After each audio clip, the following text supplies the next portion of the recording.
ये किताबें देख रहे हो, these are not even the half of it. Market में इतनी सारी बुक्स, इतने सारे रिसोर्सेज, इतने सारे ट्यूटर्स, इतनी ज़्यादा एडवाइस है इस वक्त कि आम बात है कि कोई भी बिगिनर कंफ्यूज हो जाएगा कि क्या करना है, किसकी बात माननी है, कौन सी बुक्स परचेज करनी है, क्या नहीं करना। जब मैंने अपनी प्रिपरेशन स्टार्ट की थी, I was stuck in the same loop कि क्या करूँ, कहाँ से शुरू करूँ, पहले पॉलिटी पढ़ूँ या हिस्ट्री पढ़ूँ, geography, economics, science, XYZ, there are 1000 things to complete. इतना बड़ा एग्जाम है, इतनी सारी पोस्ट हैं, क्या है क्या नहीं है, कोई सही से गाइड करने वाला नहीं था, कोई समझाने वाला नहीं था कि क्या करना है क्या नहीं करना है। मेरी तरह ही मेरे इतने सारे दोस्त जो इसी सेम प्रिपरेशन में है, सेम प्रॉब्लम के साथ गुजर रहे थे। सो आई एम प्रीटी श्योर अगर हम लोगों को ये प्रॉब्लम हुई तो आप में से भी बहुत लोगों को ये प्रॉब्लम हो रही होगी। So why not, let's address the beginners.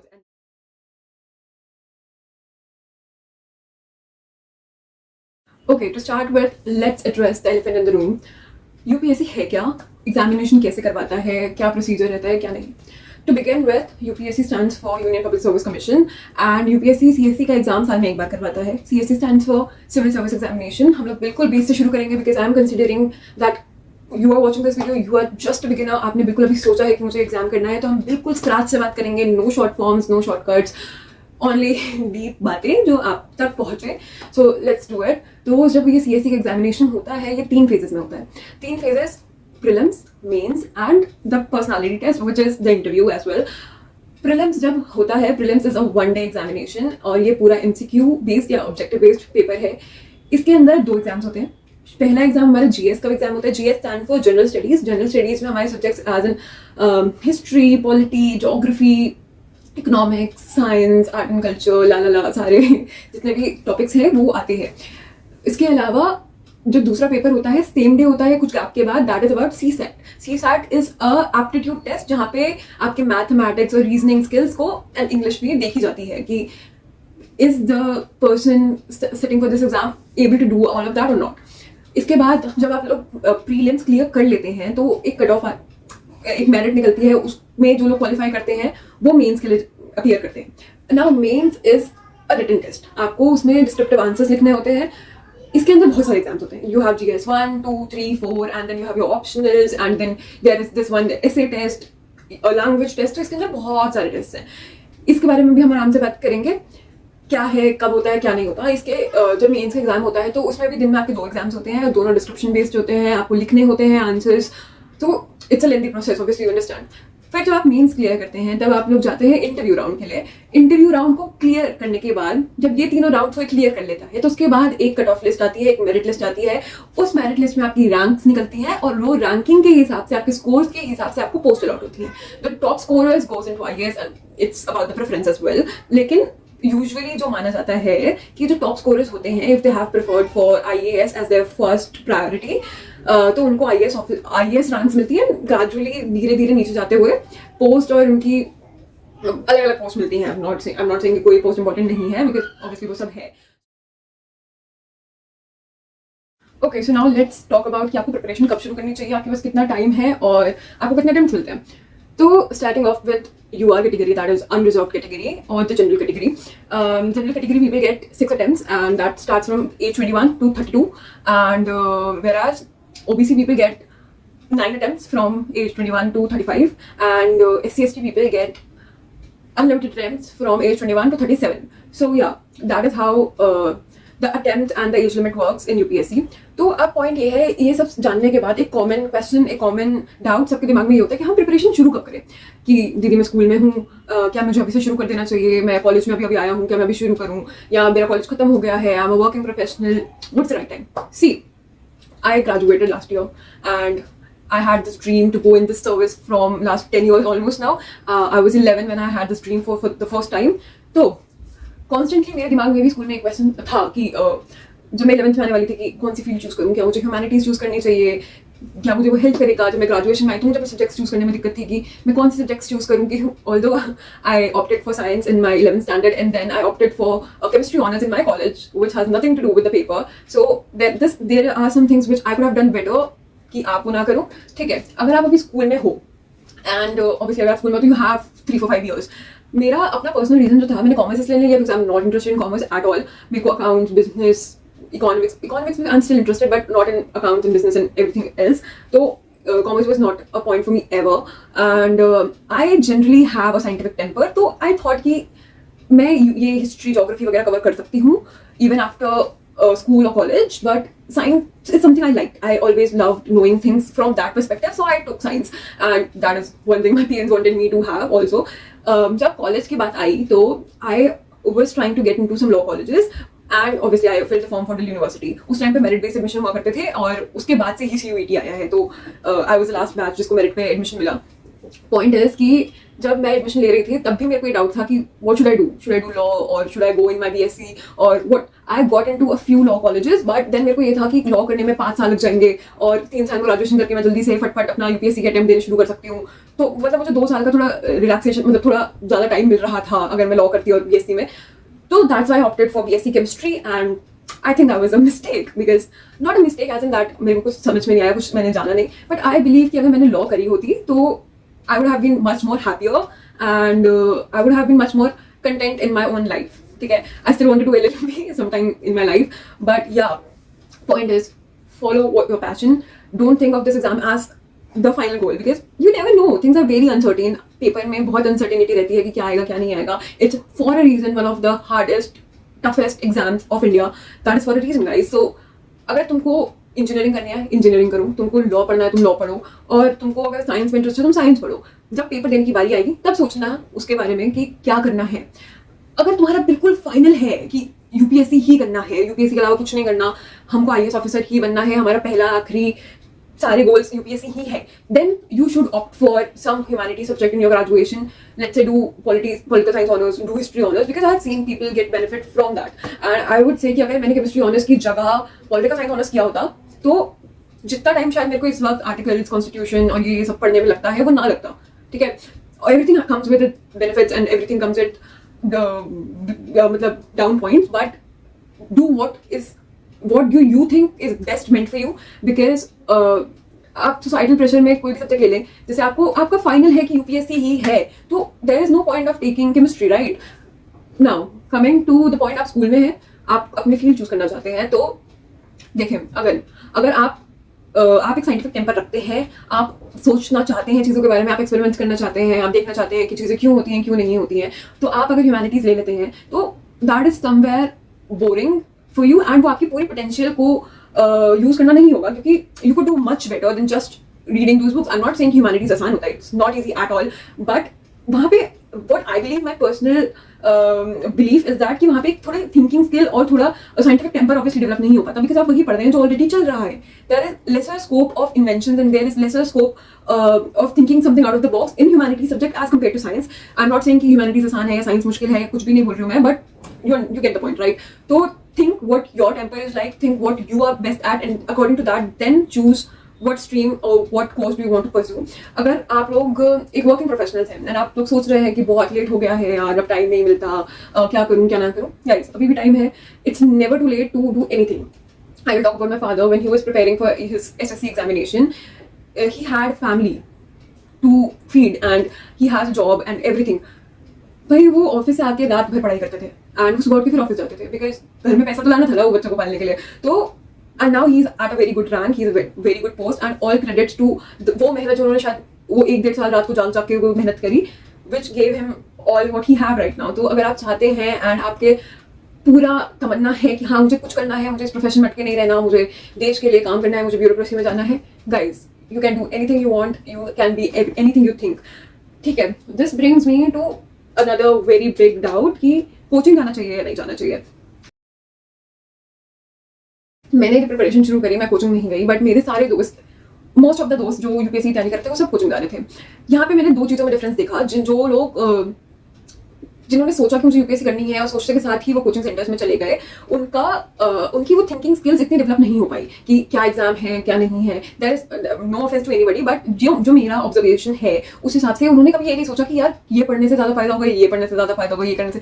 वहाँ पे उनको कोचिंग में जो बोला गया जैसे बोला गया वो लोग करते गए, विच इज ऑब्वियसली बेनिफिशियल, क्योंकि कोई आपके लिए आपका रिसर्च का काम, आपका सोचने का काम आपको करके दे रहा है कि इट्स लाइक फुल थाली लगा हुआ कि ये लो इसको खा लो तुम्हारा एग्जाम निकल जाएगा, which is again not easy. Nothing is easy in this world, but वहाँ पे थोड़ा आपका क्या बोलते हैं, थोड़ा मेंटल स्ट्रेस और थोड़ा रिसर्च कट जाता है कि हाँ बस ठीक है, जो उन्होंने बोल दिया, जो टीचर्स ऑब्वियसली इतने सारे बैचेस को पढ़ा चुके हैं, जो हज़ारों बच्चों को पढ़ा चुके हैं, उनको ज़्यादा पता है कि एग्जाम कैसे निकलने वाला है, एग्जाम हर साल क्या मांग रहा है क्या नहीं मांग रहा। अगर आप कोचिंग नहीं जाते हैं, जैसे मैं नहीं गई थी कोचिंग, तो वहाँ पे आपको थिंकिंग स्किल डेवलप होती है। आप ढूंढते हो कि which resource suits me better, which is the things I can do better, which is what schedule fits me. आपको एक थोड़ा आज़ादी मिल जाती है कि हाँ आप जब चाह रहे हो आप पढ़ पा रहे हो, which is not fine, because this exam is not all about intelligence, this is not about high IQ or whatever. This is about consistency. The person who is consistent enough to show up daily, वो लोग निकाल लेते हैं आराम से। But अगर आप सोच रहे हो कि यार मैं तो बहुत तेज हूँ, मैं बहुत इंटेलिजेंट हूँ और मैं तो कर लूंगा, वो फिर वो रह जाते हैं, because there is so much to do. यहाँ पे एक सब्जेक्ट नहीं है, हमारे पास इतने सारे सब्जेक्ट है, इतने सारे एग्जाम्स हैं, इतना कुछ पढ़ना है, इतना कुछ करना है, कितना कुछ करना है। से याद आया कुछ ऐसी चीजें जो हमको नहीं करनी है, जो नहीं करनी है उसमें वो कुछ कॉमन मिस्टेक्स हैं जो बहुत हद तक बहुत सारे लोग करते हैं। So now let's address this कि पहली बात तो हम बहुत सारे रिसोर्सेज यूज करते हैं। इतने रिसोर्सेज, इतनी बुक्स, इतने नोट्स, इतने एडवाइस की जरूरत नहीं है एग्जाम में, क्योंकि देखो अच्छा क्या करना है बाद में बात करते हैं, पहले बात करते हैं कि मिस्टेक्स क्या है। पहला तो कि having too many resources, not focusing on revision, because revision is the key to anything, to achieve anything. आपको रिविजन करने की जरूरत है, आपको वो चीज़ बार बार पढ़ने की, बार बार प्रैक्टिस करने की, उसके बारे में बात करने की, उसके बारे में डिस्कशन करने की जरूरत है। तभी वो चीज़ आपके दिमाग में बैठती है और तभी वो आपको हमेशा याद रहेगी। तभी जब फाइनल एग्जाम में लिखने का टाइम आएगा तभी आप उसको पेपर पर डाल पाओगे। देन कम्स कि आप एक तो जो कंसिस्टेंसी ब्रेक होती है, आप डेली एक प्लान बनाओगे, आप उठोगे और आप नहीं कर पाओगे। ये नहीं करना है, बस ये नहीं करना है। आपको डेली उठना है। मैं ये नहीं कह रही कि आपने अगर टोटल लिस्ट में 10 चीजें लिखी हैं तो 10 कंप्लीट करो। मैं बस ये कह रही हूँ, अगर आप you have to show up daily, आपको रोज उठ के एक बेंच पे बैठ के किताब उठा के पढ़ना है कि हाँ आज न्यूज़पेपर में ये लिखा है, आज इस बुक में ये लिखा है, आज हमने ये चैप्टर पढ़ लिया, ये पढ़ लिया। बहुत ज़्यादा मत पढ़ो शुरुआत में, बट पढ़ो, ठीक है। पढ़ने की आदत डालो, रिविजन की आदत डालो। और एक बहुत इंपॉर्टेंट चीज़ है इस एग्जामिनेशन की, जो और एग्जामिनेशन से इतना प्रेवलेंट नहीं है, इसके अंदर आंसर राइटिंग बहुत बहुत बड़ा रोल प्ले करता है। आपको जब तक लिखना नहीं आएगा, आपको जब तक तेज लिखना नहीं आएगा, आपको जब तक क्लियरली लिखना नहीं आएगा, आपको एक स्ट्रक्चर्ड वे में लिखना नहीं आएगा, आपके आंसर्स कभी भी अपीलिंग नहीं होंगे। और जब तक वो आंसर्स अपीलिंग नहीं होंगे, आप उन पर स्कोर नहीं कर पाओगे, and then it's back to square zero. तो ये कुछ चीज़ें हैं कि पढ़ने की आदत डालें, रोज शो अप करने की आदत डालें, रिविजन करना है, रोज आपने क्या पढ़ा क्या नहीं पढ़ा उसका, और साथ ही आंसर राइटिंग की प्रैक्टिस करनी है। अब ये कैसे करना है, आप इसको लिख सकते। Okay, so before we start talking about answer writing, let's address the optional subjects क्या हैं, कैसे है, क्या नहीं है। तो यूपीएससी में GS 1, 2, 3, 4 का एग्जाम होता है। GS 1 is let me be very precise with it. GS 1 is Indian art and culture, history, geography, world history in society. GS 2 is governance, constitution, polity, social justice and international relationships. GS 3 is science and technology, economics, biodiversity, environment, security, disaster management, and GS 4 is your ethics, integrity and ability paper. So, in 4 exams के अलावा आपका एक एसे का test, एक language का test और 2 optional के test भी होते हैं। अब ये जो 2 ऑप्शनल के टेस्ट है, ये आप लोगों को इनके सब्जेक्ट्स खुद डिसाइड करने होते हैं। ये या तो आपका ग्रेजुएशन का सब्जेक्ट हो सकता है या कोई ऐसा सब्जेक्ट हो सकता है जो आपको पसंद हो। तो while you are actually investing in your optional, you are deciding what your optional is, you are buying books और you are whatever, please make sure कि आप एक बार उसको ऑप्शनल का सिलेबस पढ़ लें। आप देख लें कि क्या है, क्या सीन है, क्या पूछा जा रहा है सालों से, क्या आपका एक्चुअली उसमें इंटरेस्ट बन रहा है। For example, let's say I am a chemistry major, लेकिन मेरा इंटरेस्ट हिस्ट्री में ज़्यादा है, तो मैं हिस्ट्री ऑप्शनल प्रीफर करूंगी ओवर केमिस्ट्री ऑप्शनल, बिकॉज ये दो पेपर ऐसे हैं जो आपको अपने आप चूज करने के लिए मिल रहे हैं। आप डिसाइड कर सकते हैं कि आपको क्या पढ़ना है, आप इनके अंदर बेस्ट स्कोर कर सकते हैं, बिकॉज ये वो चीज़ होगी जो आपने खुद डिसाइड करी है। बाकी के जितने भी 10-11 एग्जाम्स, जितने भी 10-11 पेपर हो रहे हैं इस एग्जाम में, आप बाकी का एक भी पेपर आप डिसाइड नहीं कर सकते, आप एक भी क्वेश्चन डिसाइड नहीं कर सकते। लेकिन जो ऑप्शनल एग्जाम है, that can be one of the reason कि आप क्वालिफाई कर ले। And for a lot of people वही रीजन बनता है कि ऑप्शनल में वो बहुत ज्यादा स्कोर करते हैं, इसकी वजह से बाकी में अगर कभी कम मार्क्स रह जाए या कुछ हो जाए तो वो उसको कंपनसेट कर लेता है। तो choose your optional mindfully. You don't have to choose your optional एकदम ऐसे प्रिपरेशन में घुसते ही, but when you do, eventually you have to. तो when you do, be mindful and see आप क्या पढ़ पा रहे हो, आप किस चीज़ में अपना टाइम दे पा रहे हो और उस हिसाब से अपना ऑप्शनल डिसाइड करो। So now let's come to answer writing, कि हम आंसर राइटिंग कैसे करें। अगर आप एक बिल्कुल बिगिनर हैं तो the most common advice is कि आप एनसीईआरटी पढ़ना शुरू करें। अब आपको कौन सी एनसीईआरटी पढ़नी है, कौन सी नहीं पढ़नी है, दैट इज ऑल्सो क्वेश्चन। कि यार देखिए, अगर आप साइंस वाली बुक्स पढ़ें तो साइंस की books up to 8th class बहुत बेसिक है, उसके अंदर कुछ भी इतना इंपॉर्टेंट नहीं है। I am not talking about the recent NCERTs, because NEP change होने के बाद एनसीईआरटीज का भी फॉर्मेट बदल गया है, but I am talking about जो बीच में एनसीईआरटीज थी, ठीक है, अभी मतलब चेंज पहले जो थी, अगर आप वो पढ़ें तो उसमें वो पहेली बूझो एंड एवरीथिंग, तो वो उसको पढ़ने का कोई फायदा नहीं है, उसके अंदर कुछ इतना वर्थ रीडिंग नहीं है। आप अगर पढ़ना चाहें तो आप I can suggest you few NCERTs. Obviously there are these 3 for history. This is class 11th ancient history book, class 11th medieval history book and class 12th modern history book। ये 3 books they are more than enough for your history, पूरा history के लिए ये, और एक ये book, this is spectrum modern India की obviously ये बुक है। तो इन दोनों में से आपका जो मन करे आप पढ़ सकते हैं, but this one is the most preferred one. And ये 4 books enough, these 3 are NCERTs, these are the old NCERTs, okay, these are the old NCERTs written, इनकी ना old NCERTs की बुक्स भी बिकने लग गई हैं बाहर। This is Bipin Chandra modern India, Satish Chandra for medieval India and Ramcharan Sharma RS Sharma for ancient India. तो ये तो NCERTs हैं, बट इनकी इन तीनों की बुक्स भी अब मार्केट में अवेलेबल है, और स्पेक्ट्रम तो स्पेक्ट्रम है ही, ठीक है। तो ये 4 बुक्स आप पूरी हिस्ट्री के लिए, मेरे हिसाब से तो पूरी स्ट्रीम से हो जानी चाहिए। ये थोड़ी ना जो एनसीईआरटी वाली बुक्स है, ये थोड़ी सी हार्ड टू रीड है, hard to read as in इनके जो इन्फॉर्मेशन फ्लो है वो मेरे को इतना पसंद नहीं आया। It is like a little not very easy to interpret, I don't know, read it once. कितने 100-200 रुपये की किताब हुई है, कितने की है ये? This is for 195, the MRP 195, 145 and this one is 145। If you guys want to know कि आप ये बुक्स कहाँ से सस्ते में ले सकते हो, तो ऑनलाइन ही, you don't have to come to Delhi और you don't have to go to some certain place. If you want कि आपको बुक लिंक्स वगैरह चाहिए तो let me know, I will drop it in the comments if somebody wants, तो please ask me. These 4 books are more than enough for history according to me. इसके अलावा अगर आप हिस्ट्री में कुछ करना चाहते हैं तो क्या करेंगे? टाइमलाइंस अच्छे से याद रखिए, टाइमलाइन बहुत इंपॉर्टेंट है हर एग्जाम के लिए, जहाँ पे भी हिस्ट्री पूछी जा रही है टाइमलाइंस बहुत इंपॉर्टेंट है। चार्ट्स आते हैं, I do have charts but because I am not at my parents house, तो अभी मेरे पास सारी बुक्स और सारी रिसोर्सेज यहाँ पे है नहीं। किसी दिन अगर मैं घर गई और मेरे को टाइम मिला तो मैं आपको पक्का अपनी सारी रिसोर्सेज दिखाऊंगी, मेरे पास क्या क्या है क्या क्या नहीं है। मेरे पास यहाँ पे सारी बुक्स है भी नहीं, थोड़ी मेरे घर पे रखी हुई है, तो जितनी है हम उन्हीं की बात करते हैं। इसके अलावा वो चार्ट्स आते हैं, आप लोगों ने ऑब्वियसली देखे होंगे, लोग घर में से पूरा वो टाइमलाइन का चार्ट होता है, आप उसको लगा सकते हैं, ज्यादा नहीं, उस पर नजर पड़ेगी तो 2-4 चीजें हर दिन देख लो। अगर वो दिमाग में थोड़ा ना वो एक विजुअल मेमोरी बनने लगती है, आपको देखोगे आपके दिमाग में वो बातें रहने लगेंगी। इसके अलावा ये एनसीईआरटीज है मेरे पास। This is class 12th human geography and class 12th India people and economy, and इसके अलावा क्लास 11th की भी 2 बुक्स हैं, वो भी ज्योग्राफी की बहुत इंपॉर्टेंट है। बस ये 4 books, that is enough source for. And this one GC Leong, I am so tired भाई। जीसी लॉन्ग की ये जो बुक है, this is also a wonderful book. These 5 books are more than enough for geography. Polity, the cult favourite, this M Laxmikanth guys, इसकी हालत देखेंगे आप अंदर से भाई, कुछ ज्यादा ही इसकी हालत खराब कर रखी है मैंने पूरे में, इसके मार्क्स एंड ऑल, ठीक है। This book I don't know, it's the 6th revised edition, but ये वाली बुक में ना थोड़ी इन्फॉर्मेशन मेरे को थोड़ी ऊपर नीचे लगी, so I bought the newer version of this. This is a great book, but मैंने इसको इतना बर्बाद नहीं करा क्योंकि मैं ऑलरेडी कर चुकी थी। तो this is a great book, इसके अंदर चैप्टर्स भी ज्यादा है, इसके अंदर इन्फॉर्मेशन भी ज्यादा है, इसका राइटिंग स्टाइल भी बेटर कर दिया गया है। तो you go for this one, not for that one, because उससे ज्यादा इन्फॉर्मेशन, उससे ज्यादा चैप्टर्स, उससे ज्यादा इन्फॉर्मेशन इसके अंदर है। इसके अंदर लिस्ट भी ज्यादा है। हाय हाय, एक सेकंड रुको। इसके अलावा for NCERT summaries I bought this one. This is a good book, I mean not recommended, but this is a great book. I mean अगर आपको रिवाइज करना है, शॉर्ट नोट्स चाहिए, तो ये बहुत अच्छा है। इसके अंदर छोटे छोटे बहुत प्रिसाइज चीज़ें टेबल फॉर्म में और ऐसे 1 लाइनर्स बहुत सारे दिए हुए हैं, दैट यू कैन रिवाइज। एक बार पढ़ लिया आपने बुक से, एक बार मेन बुक से ही पढ़ना और किसी बुक से मत पढ़ना। एक बार आपने बुक से पढ़ लिया तो you can revise from these. मेरा कैमरा वहाँ पे, स्क्रीन वहाँ पे, तो मेरे को ना छोड़ो। This book, now let's talk about this. This is the Indian Economy Handbook, and this is a great book for economics. I know there are some names like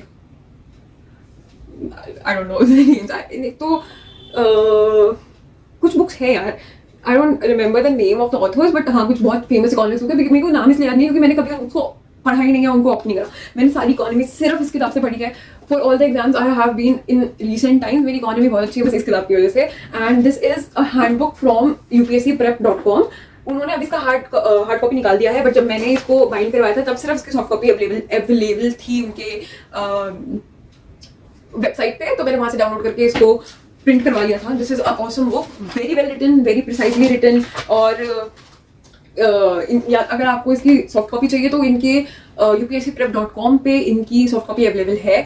अगर आपको हार्ड कॉपी चाहिए तो हार्ड कॉपी भी अब ये लोग cell कर रहे हैं पिछले कुछ महीने से।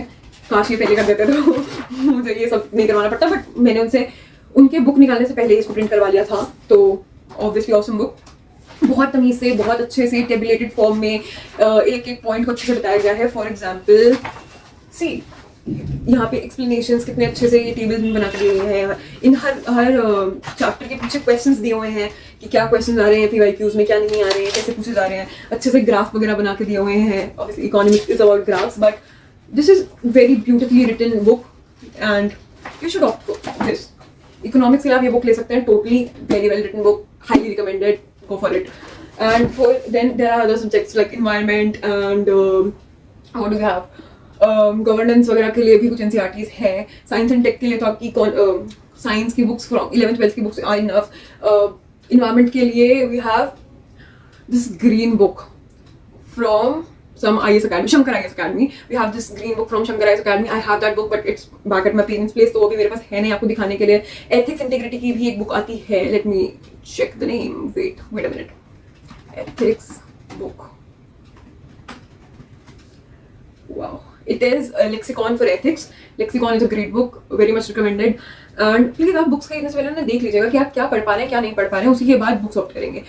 अब हम जो बात कर रहे थे आंसर राइटिंग की, अब वो कैसे करना है, मैंने आपको बुक्स दिखा दी हैं। तो जो बुक्स थी मेरे पास उन्हीं में से बात करते हैं। फॉर एग्जांपल ये मॉडर्न इंडिया की बुक ले लेते हैं, ठीक है। अगर हम ये मॉडर्न इंडिया की बुक खोलेंगे तो हमारा पहला चैप्टर जो आता है इट इज अबाउट हमारी मॉडर्न इंडिया कब शुरू होती है, जब हमारा मुगल एरा खत्म होने लगता है और ब्रिटिशर्स का राइज होने लगता है। तो it start with the advent of the Europeans. तो ये देखो, इसमें पहला चैप्टर जो है ये हमारे मुगल लोग के बारे में है, the later Mughals. It talks about them.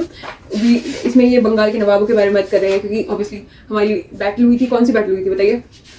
अच्छा, सिराजुद्दौला के बीच में, रॉबर्ट क्लाइव के बीच में युद्ध होता है सबसे पहली बार, और वहीं से शुरू होती है हमारी, एक तरीके से वहीं से शुरू होती है हमारी मॉडर्न हिस्ट्री। तो अब यहाँ इसमें इस चैप्टर में उसी सब चीज़ों के बारे में बात की गई है। यहाँ पे हमारे को रघुनाथ राव के बारे में कुछ देखने को मिल रहा है। यहाँ पे मराठा है, यहाँ पे रंजीत सिंह है, हमारे यहाँ हैदर अली भी है, टीपू सुल्तान भी है। तो आप जब इन सब चीज़ों के बारे में पढ़ेंगे, ठीक है। अब यहाँ पीछे देखिए, यहाँ पे ये एक्सरसाइजेस गिवन है। ये एक्सरसाइजेज आपको करनी है। अब आपने पढ़ा चैप्टर कितने, 30 पेज का चैप्टर है, आपने 30 पेज का चैप्टर पढ़ा। Now you should be able to answer these questions, because ये क्वेश्चंस कभी कभार ना ये सेम क्वेश्चंस उनके पेपर में आ जाते हैं। और जब ऑब्वियसली आप कुछ पढ़ रहे हैं सेम, इन आंसर्स को लिखने की कोशिश करें। इन आंसर आप यहाँ पे एक ट्रिक ये है कि जब आप आंसर लिख रहे हैं तो क्वेश्चन मत लिखो, सिर्फ आंसर लिखो। एंड आपके घर में कोई भी होगा, मम्मा पापा भाई बहन पड़ोसी टीचर कोई भी है, उसके पास ही आंसर लेके जाओ और बोलो कि सर मैंने आंसर लिखा है, पढ़ के बताइए कि क्या लग रहा है, क्या इसका क्वेश्चन क्या होगा। अगर they are able to answer the tell what the question is और क्वेश्चन वाज, तो you are writing it well. मतलब आपका आंसर बिल्कुल जस्टिफाई कर रहा है उस क्वेश्चन को, तभी वो आंसर कर पा रहे हैं, right. This is one of the greatest practices I learn through some person in a very well known coaching. I don't want to name, but हाँ उन्होंने मुझे काउंसलिंग के बीच में ये एक थोड़ी सी टिप दी थी, which is a very nice tip. तो you can do this. Other than that, अगर हम इसके बारे में बात करें, the last and the most important चीज जो सब लोगों को करनी चाहिए, that is to rest well and to take in account what your body, what your mind tells you to do. क्योंकि हम लोग करते चले जाते हैं, फिर हम एग्जॉस्ट हो जाते हैं, हमारी सारी एनर्जी निकल जाती है, हमारी सारा मोटिवेशन निकल जाता है। फिर हम लोग फिर 1-2 महीने के लिए बैठ जाते हैं कि भाई अब तो नहीं हो रहा, अब क्या करें। फिर हमको हेल्प चाहिए होती है ये। तो आप अगर काम कर रहे हैं, आप हफ्ते में 5 दिन पढ़ना है तो 2 दिन आराम करिए, ठीक है।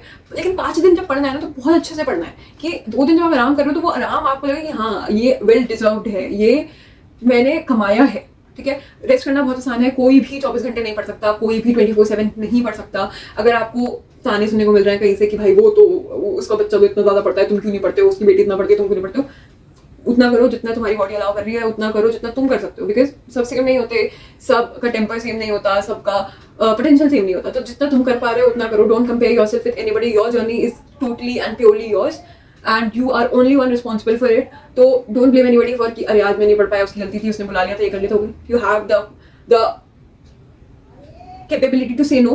You can say no, you can do whatever you want, but do it which helps you, which benefits you. So let's quickly conclude this. आपको पता चल गया यूपीएससी क्या होता है, the right time to start this preparation is when you are around in your last year, क्योंकि आप वहाँ से तैयारी शुरू कर सकते हैं एंड वहाँ से फिर बेनिफिशियल भी रहेगा। लास्ट ईयर से पहले सारी ईयर अपनी पर्सनालिटी ग्रो करें। आप सोचें कि आप कॉलेज में क्यों आए हैं, सोसाइटीज ज्वाइन करें, क्लब ज्वाइन करें, परफॉर्म करें, सर्टिफिकेट्स लें, अवार्ड्स लें, सब कुछ करें। जब आप फाइनल ईयर में हैं तब आप इस एग्जामिनेशन की प्रिपरेशन शुरू कर सकते हैं, not giving up on your college. आपका कॉलेज सबसे ऊपर रहेगा, आपकी डिग्री, आपके मार्क्स सबसे ऊपर रहेंगे। कॉलेज खत्म होने के बाद भी अगर आपके पास टाइम है, आपकी एज ज़्यादा नहीं है, तो आप प्रिपेयर करो 1-1.5 साल घर में बैठ के। डोंट वेस्ट योर अटेम्प्ट्स, क्योंकि वैसे भी यूआर के पास तो सिर्फ 6 अटेम्प्ट हैं, और 6 अटेम्प्ट हैं बहुत इनफ है, लेकिन you don't have to waste them, right? क्योंकि आपको ये देखने में कि यार एग्जाम क्या है देख लेते हैं, उसके लिए मॉक्स बने हैं, उसके लिए एग्जाम नहीं है। When you are pretty sure कि yes you are 100% done with the preparation, go and attempt the exam. उससे पहले there is nothing wise in wasting any of your attempts. उसके अलावा रिवीजन करें, आंसर राइटिंग की practice करें, पढ़ने की आदत डालें, अपना सिटिंग आवर्स बढ़ाएं, और जो किताबें हैं एनसीईआरटी, बेसिक एनसीईआरटी से फोकस करें। आपको ज़्यादा किताबों की जरूरत नहीं है, हर टॉपिक के लिए एक किताब काफ़ी है। Ancient history, I told you more than enough books. इनसे शुरुआत करें। शुरुआत आप अपने कंफर्ट के हिसाब से करो कि आपको पॉलिटी पसंद है, हिस्ट्री पसंद है, ज्योग्राफी पसंद है, क्या पसंद है, उसके हिसाब से तैयारी शुरू करो। बस that's it, that is it. It is tough but it's not impossible. If others can do it, इंसान ही निकाल रहे हैं ये पेपर, वो निकालना तो आप भी निकाल सकते हैं। And follow your passion, don't prepare for this examination under any pressure, because नहीं कर पाओगे यार प्रेशर के अंडर, खत्म बात। अगर इट्स समथिंग योर पेरेंट्स और your society want but you don't want, there is absolutely no reason to do it.